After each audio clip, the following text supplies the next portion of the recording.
Bapak, Ibu, kaum muda, serta adik-adik yang terkasih dalam Kristus, selamat malam, berkah dalam. Selamat berjumpa lagi dalam renungan bulan katekesi liturgi tahun 2020, hari yang ke-12. Pada malam ini kita bersama-sama diajak untuk merenungkan sejarah Kongres Ekaristi Keuskupan di Keuskupan Agung Semarang. Jas merah. Kata Bapak Presiden Soekarno dalam pidatonya yang terakhir pada saat peringatan Hari Kemerdekaan Republik Indonesia 17 Agustus tahun 1966. Apa itu jas merah?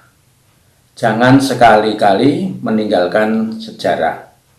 Karena begitu pentingnya sejarah, maka sampai sekarang di lembaga pendidikan tetap ada pelajaran sejarah. Berkumpulnya anak-anak dan remaja, orang muda Katolik, Bapak Ibu, para anggota jaringan kelompok doa atau jarkot, dan anggota lembaga hidup bakti menjadi bagian dari sejarah berlangsungnya Kongres Ekaristi Keuskupan atau KEK di Keuskupan Agung Semarang. Mereka adalah para peserta yang berasal dari utusan masing-masing paroki dan kewikepan, serta anggota kelompok-kelompok doa yang ada di Keuskupan Agung Semarang. Begitupun para suster, bruder, dan frater melengkapi umat Allah di Keuskupan Agung Semarang dalam hiruk-pikuk KEK.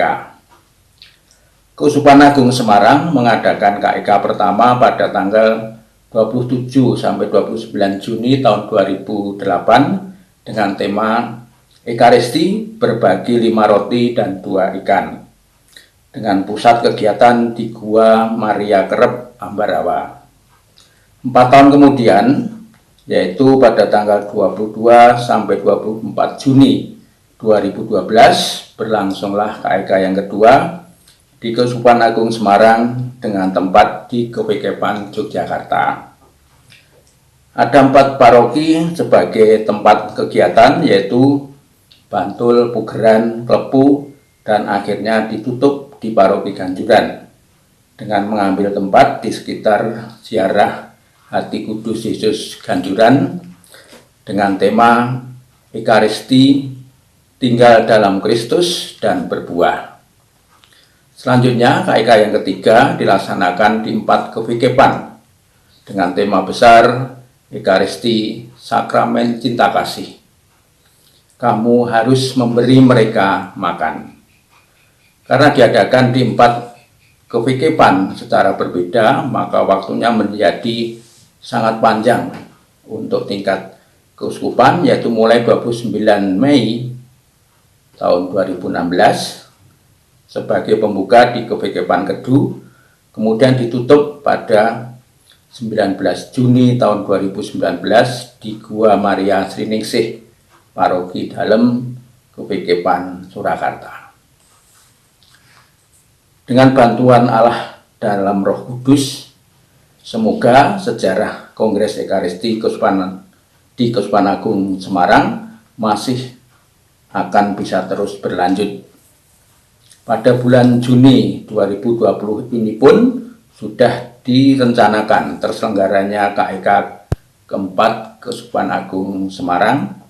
Tujuannya satu, agar umat semakin mencintai Ekaristi dan devosinya sebagai sumber dan puncak hidupnya.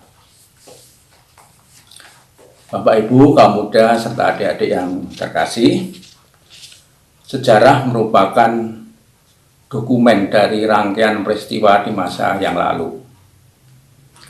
Bagi pewaris sejarah, tentu saja ada yang menggembirakan, ada sejarah yang mungkin kurang menggembirakan. Yang bisa mempengaruhi sejarah tidak lain adalah para pelaku sejarah itu yang menjadi bagian dari sejarah.